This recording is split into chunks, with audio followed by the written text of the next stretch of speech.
A piercing scream echoed from my garage that Wednesday afternoon. I'd never heard anything quite like it. Raw horror mixed with entitled rage that made the neighborhood dogs start howling in response. The pristine white Porsche sitting in my custom car wash bay suddenly wasn't the main attraction anymore.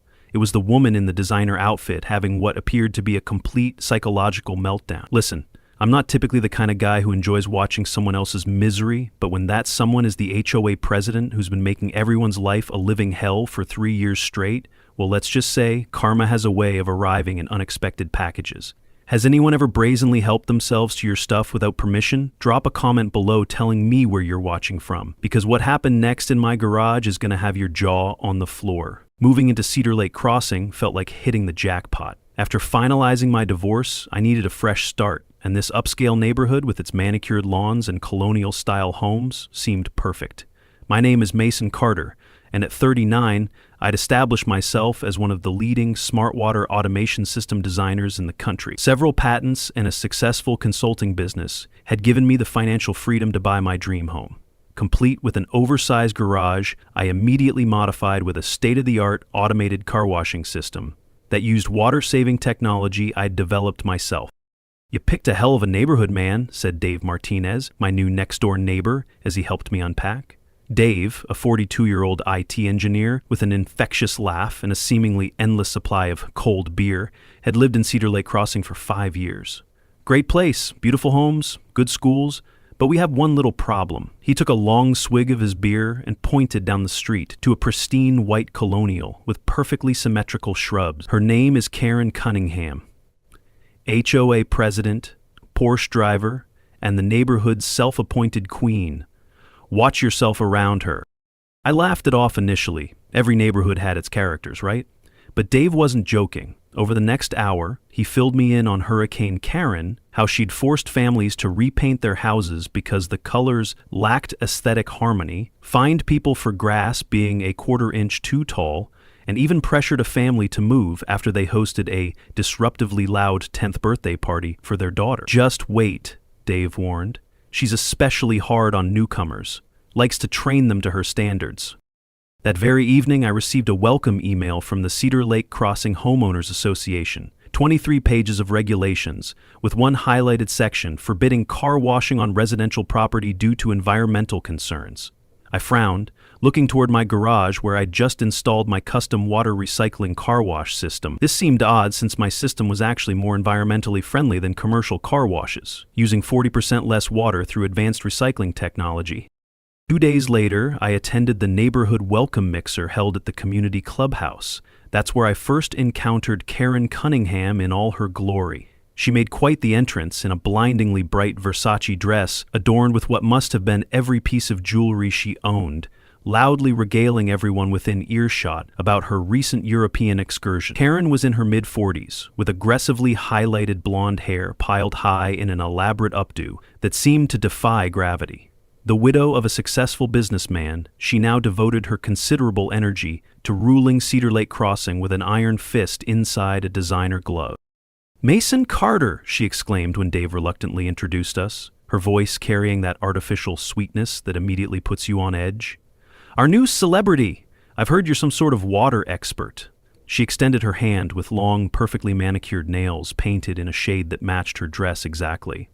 "We're so selective about who joins our little paradise here, you know? I'm sure you'll be a wonderful addition once you adapt to our standards." I smiled politely. "Thank you for the warm welcome. I'm looking forward to being part of the community." I offered her my business card. "If you ever need consultation on water conservation, that's my specialty." Her smile tightened slightly. "How fascinating." "Speaking of water, I hope you've reviewed our HOA guidelines thoroughly, particularly the section about car washing on residential property." She tilted her head, her earrings catching the light like warning signals. "I have, actually," I replied evenly. "I noticed that regulation while setting up my automated car wash system in my garage. Very interesting rule." Karen's face froze mid-smile. "You're... what?" "Oh, you misunderstand. We don't allow car washing systems here. It's quite clearly stated in paragraph 14, subsection C." She spoke as if explaining something to a particularly slow child. Actually, I countered, pulling out my phone where I had highlighted the exact wording, the regulation specifically prohibits outdoor car washing due to runoff concerns. My system is fully enclosed in my garage with complete water recapture and filtration technology. It's actually more environmentally friendly than driving to a commercial car wash. I watched as Karen processed this information, her face cycling through confusion, annoyance, and finally settling on thinly veiled hostility. Several neighbors who had been eavesdropping suddenly found their drinks fascinating. Well, she finally managed, her voice tight, while that may be the letter of the regulation, Mr. Carter, the spirit of our guidelines clearly indicates that all car washing on the property is discouraged. She smoothed her dress, which had somehow snagged on a decorative elephant-shaped bush, creating an audible ripping sound that everyone politely pretended not to hear. You'd do well to remember that in Cedar Lake Crossing, we value adherence to the spirit of the regulations. With that parting shot, she stalked away, leaving me with the distinct impression that I'd just made a powerful enemy. Dave sidled up next to me, suppressing a grin. Dude, did you just rules lawyer the HOA president on day 3? That's either incredibly brave or incredibly stupid. I shrugged, watching Karen's retreating form. I just don't like being bullied, especially when I know I'm in the right. Little did I know this minor confrontation was just the opening salvo in what would become a full-fledged suburban war. It didn't take long for Karen's retaliation to begin. Within a week of our first encounter, I'd received 3 separate HOA violation notices, one for grass exceeding regulation height by precisely 0.25 inches, another for leaving my trash cans at the curb 30 minutes too long, and a third for excessive noise from garage activities, which happened to be when I was fine-tuning my car wash system's pressure settings. She's testing your boundaries, Dave explained as we reviewed the notices over beers on my patio. Classic Karen move. She'll start with petty stuff, see how you react, then escalate if you don't fall in line. I sighed, setting down the ridiculous violations. This is absurd. I've measured my grass with a ruler, for God's sake. And the noise complaint? I had my garage door closed the entire time. Dave nodded knowingly. Welcome to Brookstone Hollow, man. Karen's been running this playbook for years. You should have seen what she did to Professor Jenkins over on Willow Lane. 6 months of harassment until he sold his house at a loss just to escape. Around this time, I noticed something interesting about our HOA queen. Every Saturday morning, like clockwork, Karen would drive her gleaming white Porsche Taycan to Elite Auto Spa, an upscale car wash facility about 20 minutes from our neighborhood. As fate would have it, I knew the owner, Tyler Williams. Tyler and I had collaborated on water efficiency systems for his business years back, and we'd remained friends. When Elite Auto Spa unexpectedly closed for repairs following a major water system malfunction, I received a panicked call from Tyler. Mason, my main water recycling system is completely shot. Any chance you could come take a look? I'm losing thousands every day we're closed. I visited Tyler's facility the next day and immediately recognized the problem. A critical failure in the filtration system that would require at least 2 weeks to repair properly.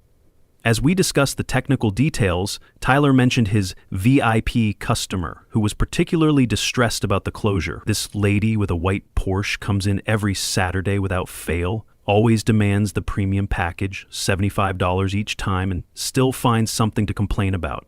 Last month she got her Gucci dress caught in the door and somehow blamed my staff, demanded $2,000 for damages. Now she's calling daily asking when we'll reopen. I couldn't help but smile. Blonde, overdressed, acts like she owns the place. Tyler's eyes widened. You know Karen Cunningham? Oh yes, I replied. She's my HOA president and has already made my life interesting. Later that week, I learned more about Karen's personal vendetta against me from an unexpected source. Rachel Chen, the 35-year-old HOA secretary, approached me after I disputed one of Karen's violation notices. I shouldn't be telling you this, she whispered, glancing around nervously, but she's specifically targeting you. After you challenged her about the car wash system, she told the board you needed to be trained or removed, her exact words. Rachel, I discovered, was working as the HOA secretary to pay off student loans and didn't share Karen's enthusiasm for neighborhood tyranny. She's especially upset because her fancy car wash place is closed and she's been driving around with a dirty Porsche for days. It's driving her crazy, Rachel confided with a suppressed smile. The situation escalated when I caught Karen spying on me through my garage window one evening. I was testing some modifications to my car wash system when I noticed a flash of hot pink, Karen's faux fur jacket reflecting the setting sun as she peered through the small window.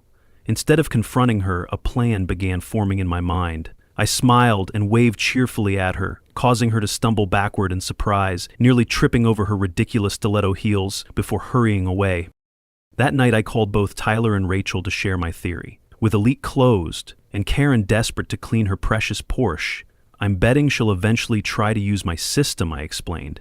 And when she does, I trailed off, looking at the complex network of pipes and control valves in my garage. Tyler's booming laugh came through the phone.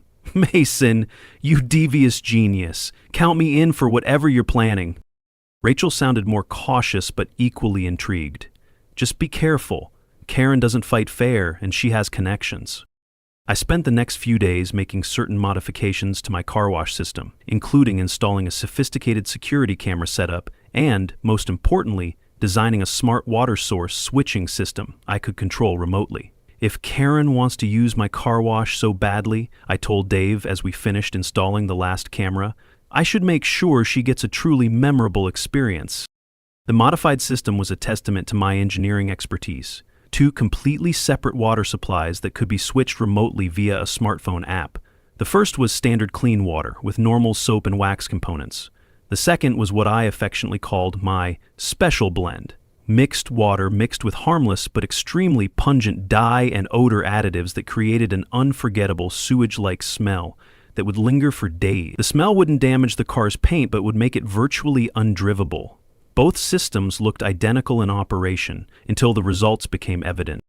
I deliberately left my garage door slightly ajar whenever I left for work, with cameras strategically placed to monitor any activity.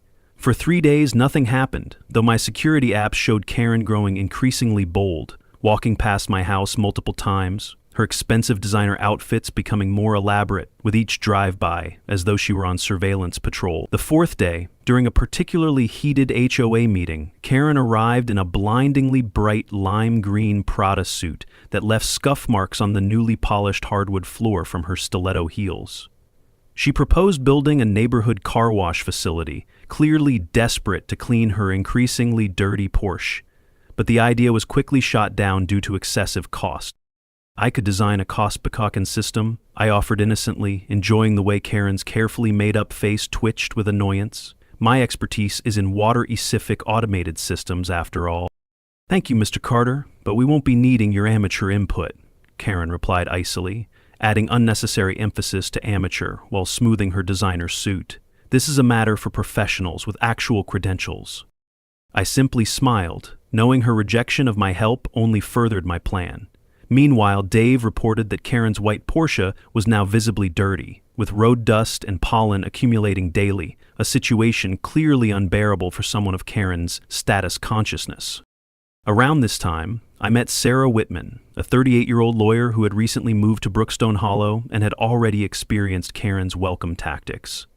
She sent me a violation notice because my hydrangeas aren't the approved variety for the neighborhood aesthetic, Sarah explained when we bumped into each other at the local coffee shop, which is fascinating because there's nothing in the HOA guidelines about approved flower species. Sarah, with her sharp legal mind and even sharper wit, immediately understood my situation when I explained my ongoing battle with Karen. What she's doing could actually constitute harassment, she noted professionally. If you need any legal advice, let me know. I specialize in property law.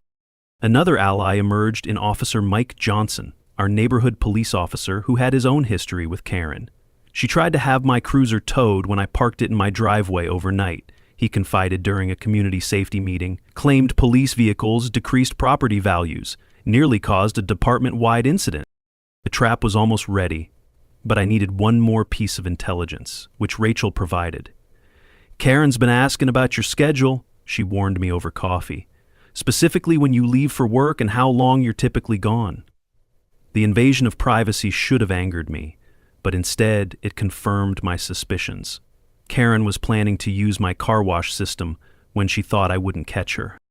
With everything in place, I deliberately set the stage one Wednesday morning. I left for work at my usual time, but not before making sure the garage door was unlocked and slightly open, with a conspicuous note on the car wash control panel: "System test complete, ready for regular use." Through my security app, I watched as Karen drove past my house twice that morning, slowing down each time to study my empty driveway. Around noon, my phone alerted me to movement in my garage. Karen had taken the bait. I watched through the security feed as she cautiously drove her filthy white Porsche into my garage, closed the door behind her, and began examining my car wash system. She was dressed in a perfectly coordinated Chanel outfit that probably cost more than some people's monthly mortgage, apparently planning to document her triumph with selfies once her car was clean again. She carefully read the instructions I had deliberately left, with some special guidance that ensured maximum water coverage, and initiated the wash sequence, looking extremely pleased with herself as the system hummed to life. I immediately called Dave. "She's in. Operation Sewage Water is a go." I activated the remote switch on my phone, transitioning from clean water to my special blend while Karen watched her Porsche getting thoroughly sprayed, completely unaware of what was actually being applied to her precious vehicle. Dave positioned himself near my house to record the aftermath from a distance as I rushed home, timing my arrival perfectly for the confrontation I knew was coming. Karen was so absorbed in her illicit car washing that she didn't notice the subtle change in water color as my system switched to the special blend. The high-pressure jets thoroughly coated every inch of her white Porsche with my uniquely formulated mixture, designed to smell progressively worse as it dried. From my security camera feed, I could see her beaming with satisfaction, even taking selfies beside the car mid-wash to document what she thought was her clever victory over me. She had no idea she was creating evidence of her trespassing while simultaneously documenting her own downfall. I arrived home just as the final rinse cycle was completing. Karen was admiring the shiny finish, completely oblivious to the chemical reaction that was about to unfold as the mixture dried. I parked in my driveway, took a deep breath, and walked casually into my garage, as if returning home for lunch. Perfect timing. "Mrs. Cunningham?" I asked with exaggerated surprise, causing her to whirl around, her expression morphing instantly from smug satisfaction to shock. "What are you doing in my garage?" I made a show of looking confused, then concerned as I noticed her Porsche dripping wet in my car wash bay. Karen recovered quickly, her entitlement kicking in as she straightened her designer outfit. "Mr. Carter, I was just inspecting your car washing system to ensure it meets HOA specifications. As president, it's my responsibility to verify all installations comply with our guidelines." Her attempt at authority might have been more convincing, if not for the car keys clutched guiltily in her manicured hand, and the fact that her precious Porsche was clearly mid-wash. "I see," I replied calmly. "And does this inspection typically involve breaking into my home and using my personal property without permission?" I gestured to the active car wash system still running its final cycle. Karen's face flushed, but before she could formulate a response, the first whiffs of the special water blend began to permeate the air as her car dried. Her nose wrinkled involuntarily. "What's that smell?" she asked, the haughty confidence in her voice wavering. I adopted an expression of innocent concern. "Oh, you didn't read the experimental water notice?" I pointed to a small sign I'd placed on the wall that morning. "Test in progress. Recycled sewage water system use at your own risk." The color drained from Karen's face as she looked from the sign to her Porsche, which was now emanating an increasingly potent odor, reminiscent of a neglected septic tank. "What have you done to my car?" she shrieked, the facade of HOA inspection completely abandoned. "I haven't done anything to your car, Mrs. Cunningham," I replied calmly. "You, however, broke into my property and used my experimental water recycling system without permission. A system that, as clearly labeled, is currently testing recycled sewage water as an environmentally friendly alternative." I gestured to the security cameras mounted in the corners of my garage, all of which has been recorded, by the way. The realization that she'd been caught red-handed, trespassing and stealing services, combined with the horror of what she'd just doused her $120,000 vehicle with, was too much for Karen. This is sabotage," she sputtered, her voice rising to a pitch that threatened to shatter glass. "You deliberately set me up. I'll sue you for damages. I'll have you removed from the neighborhood." I maintained my composure, leaning slightly against the wall. "For what exactly? I'm not the one who broke into someone's home. I'm not the one who used someone else's property without permission. I simply installed an experimental water system in my own garage, which I have every right to do. I pointed again to the cameras, all of which I have documented. Karen's perfectly made-up face contorted with rage as the smell from her Porsche intensified. She grabbed her purse from the passenger seat, gagging slightly at the odor that now permeated her expensive Chanel outfit as well. This isn't over, Carter. Not by a long shot. She yanked open the garage door and stormed out to her car, struggling to maintain her dignity despite the horrific smell now clinging to both her vehicle and her designer clothes. As she started her Porsche, I couldn't resist one parting shot. Careful not to get any recycled water on your Chanel, Mrs. Cunningham. That smell tends to linger. She responded with a glare that could have melted steel before peeling out of my driveway, leaving behind the unmistakable odor of my special water blend. Dave emerged from his hiding spot moments later, phone in hand. "Please tell me you got that on video," I said, finally allowing myself to laugh. Dave was already reviewing the footage, tears of mirth running down his face. Every glorious second of it, the way her face changed when she realized what happened to her precious Porsche. Priceless. But man, he added, suddenly serious, "You know she's going to declare full-scale war now, right?" I nodded, my smile fading slightly. "I'm counting on it. She's just given me documented evidence of breaking and entering, trespassing, and unauthorized use of my property. If she wants a war, she's already lost her best weapons." What I didn't realize then was just how far Karen was willing to go to save face and exact her revenge. Karen's retaliation was swift and merciless. Within 48 hours of the Porsche incident, I found myself at the center of a full-blown HOA inquisition. Karen called an emergency board meeting, arriving in a fire-end red power suit that seemed designed to match her fury. Her normally perfect hair slightly disheveled, as if she'd been too preoccupied with revenge to maintain her usual grooming standards. She'd clearly struggled to mask the lingering sewage odor with perfume, creating a nauseating combination that caused several board members to discreetly cover their noses when she walked past. "Mr. Carter has deliberately violated multiple HOA covenants," she announced to the assembled board members and handful of curious residents. "He has installed an unauthorized water system, created an environmental hazard, and demonstrated hostile behavior toward the board leadership." Her voice grew increasingly shrill as she listed my alleged infractions, culminating in her demand for the maximum possible fines and potential legal action. "Furthermore, his actions have caused significant personal property damage," she added, conspicuously avoiding any mention of how said damage occurred. I sat calmly through her tirade, noting with interest how the other board members exchanged uncomfortable glances when Karen refused to elaborate on exactly how her Porsche had come into contact with my water system. When my turn to speak came, I addressed the board with professional courtesy. "I appreciate the board's attention to proper neighborhood standards," I began, my tone measured and reasonable.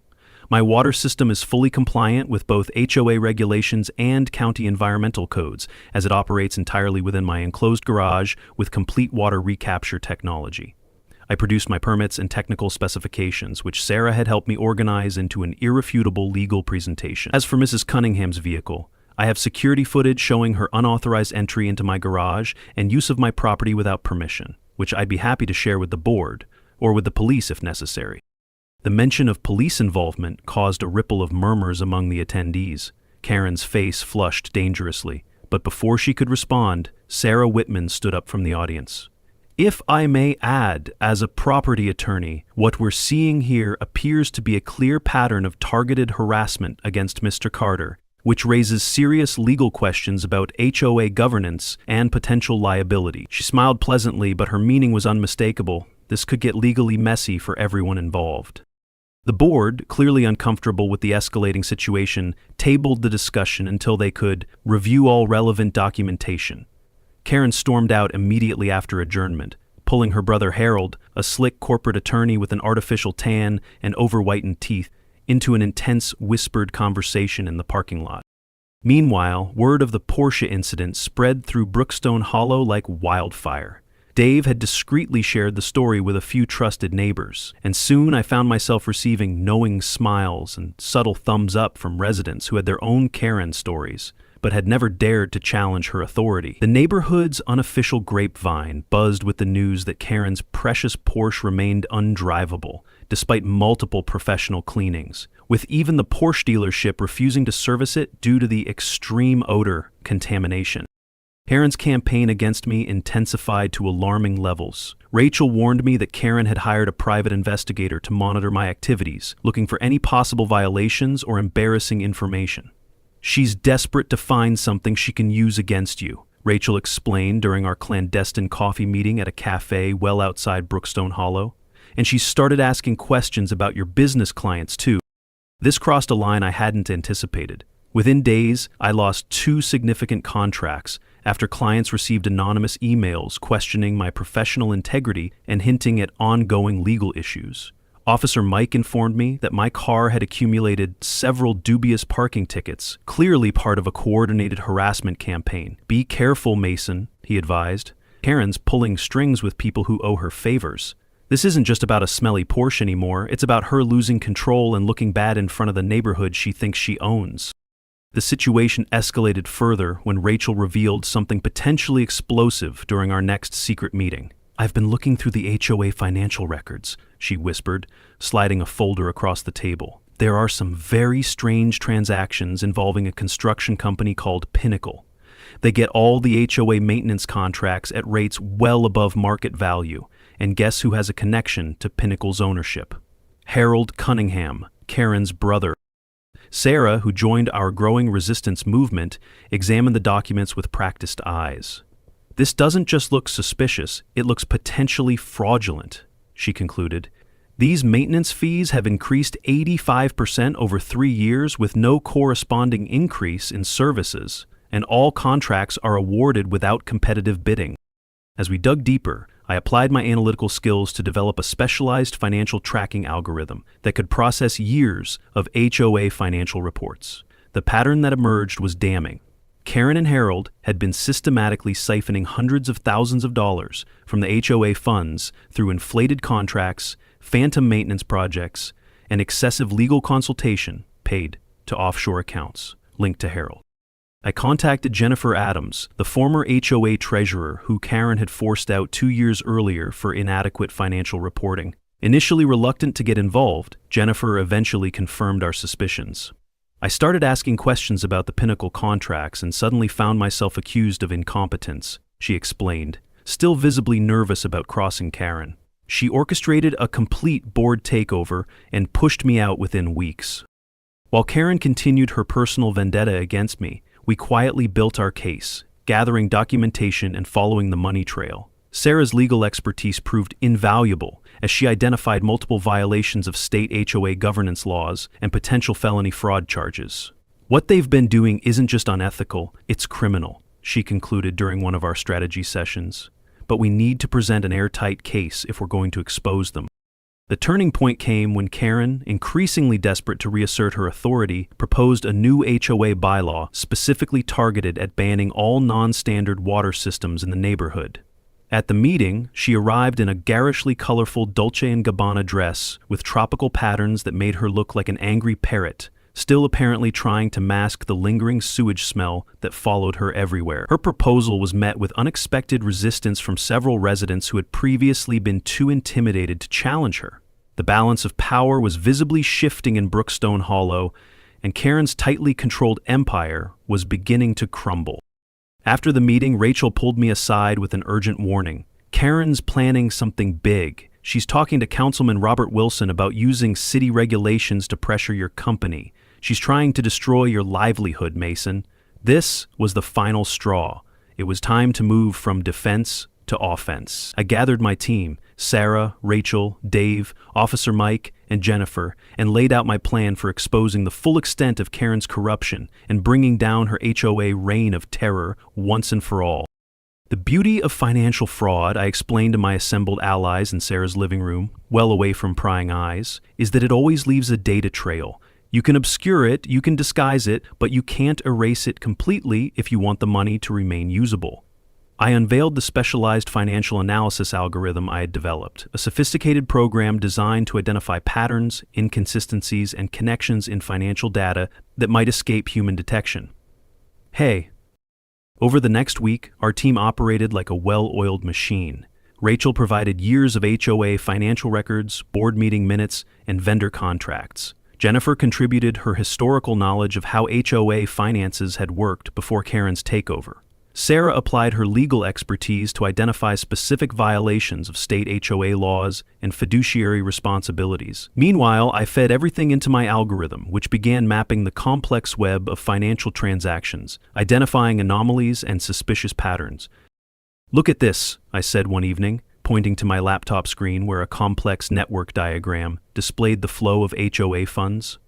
Every major maintenance project over $50,000 goes through Pinnacle Construction, which then subcontracts to at least 3 shell companies registered in Delaware. Those companies then pay consultation fees to an offshore account linked to Harold Cunningham's law firm. Sarah whistled low. "That's textbook money laundering and embezzlement. They're skimming at least 40 cents of every dollar from the HOA funds." The algorithm uncovered more damning evidence: fraudulent invoices for services never performed, overcharges for routine maintenance, and most significantly, a pattern of HOA fee increases that corresponded precisely with large transfers to Pinnacle and its associated shell companies. In total, we estimated that Karen and Harold had embezzled over $650,000 from Cedar Lake Crossing residents over the past 5 years. "This explains why our HOA fees have nearly doubled, while services have declined," Dave noted, examining the visualizations I'd created. "They've been bleeding us dry right under our noses." While we built our case against Karen's financial crimes, she made her most audacious move yet.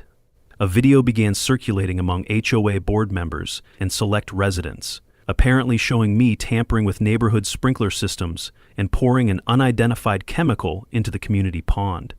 The video, time-stamped just 3 days earlier, was grainy, but clearly showed someone who resembled me committing these acts at night.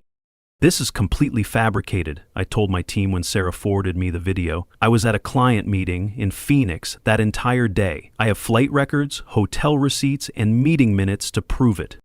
Dave examined the video closely. "This is a deep fake, but a sophisticated one. They've mapped your face onto someone else's body. Notice how the lighting on the face doesn't quite match the scene? And there's a slight blur when the person turns quickly." Karen had clearly underestimated who she was dealing with. While my primary expertise was in water systems, I'd developed a side specialty in digital watermarking technology after facing a patent dispute years earlier. All my security cameras automatically embedded invisible digital watermarks and metadata hashes that could verify the authenticity of any footage.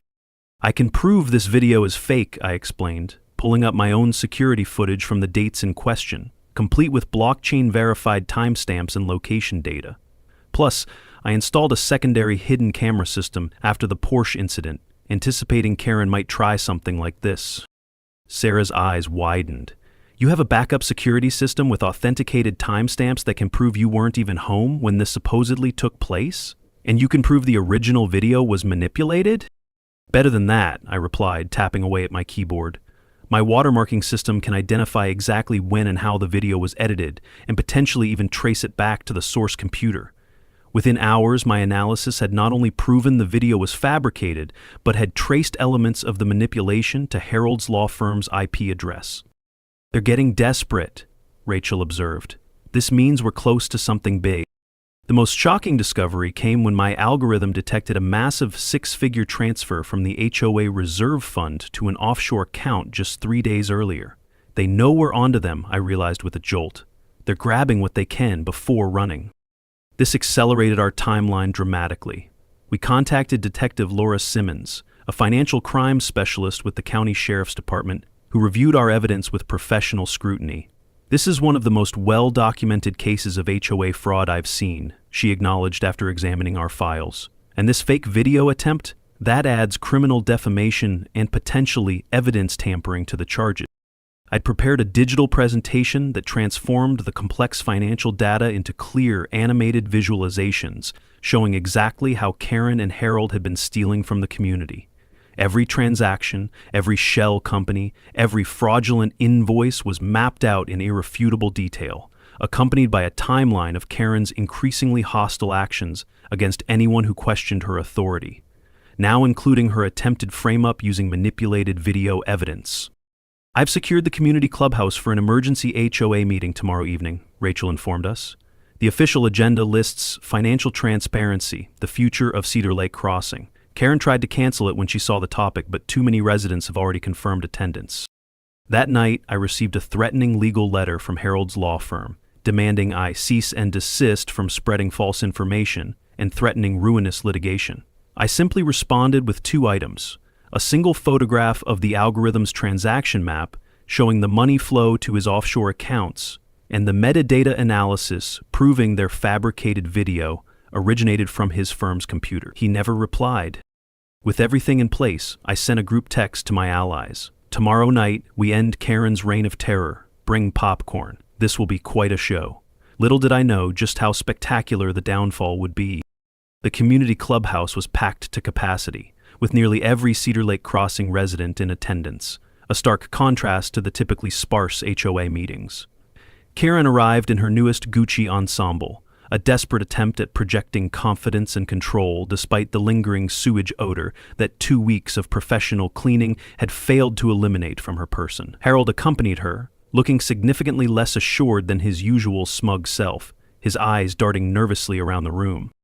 I had arrived early with Dave to set up the presentation equipment and coordinate with Detective Simmons, who positioned herself discreetly at the back of the room. Sarah, Rachel, and our other allies strategically spread throughout the audience, ready to support key moments in the presentation. Karen attempted to seize control immediately, striding to the front of the room with forced authority. "I'd like to call this a regular meeting to order," she began, emphasizing irregular with obvious disapproval. While I appreciate the sudden interest in HOA finances, I must remind everyone that financial oversight is the board's responsibility, not a matter for public spectacle. I stepped forward before she could continue. "Actually, Mrs. Cunningham, as residents who pay HOA fees, financial transparency is very much our right. That's why I've prepared a detailed presentation on Cedar Lake Crossing's financial history and current status." I gestured to the large screen behind me as the lights dimmed slightly. "I think everyone will find this educational." Karen tried to object, but the crowd's attention had already shifted to the screen where my algorithm's visualization began displaying 5 years of HOA financial data in clear, compelling graphics. I narrated calmly, explaining how our fees had increased while services decreased, and then gradually revealing the pattern of suspicious contracts all flowing to Pinnacle Construction. Pinnacle Construction has received 100% of all major maintenance contracts for the past 5 years, I explained, highlighting the relevant data. Interestingly, Pinnacle charges an average of 70% above market rate for identical services and subcontracts most work to other companies at standard rates, keeping the difference.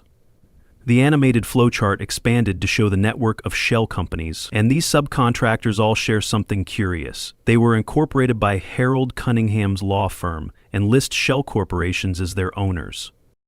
Murmurs spread through the audience as Harold shifted uncomfortably in his seat. Karen's face had grown increasingly flushed, but I continued methodically, building the case layer by layer. Most concerning is where the money ultimately goes. The visualization zoomed out to show the complete money flow, ending at offshore accounts.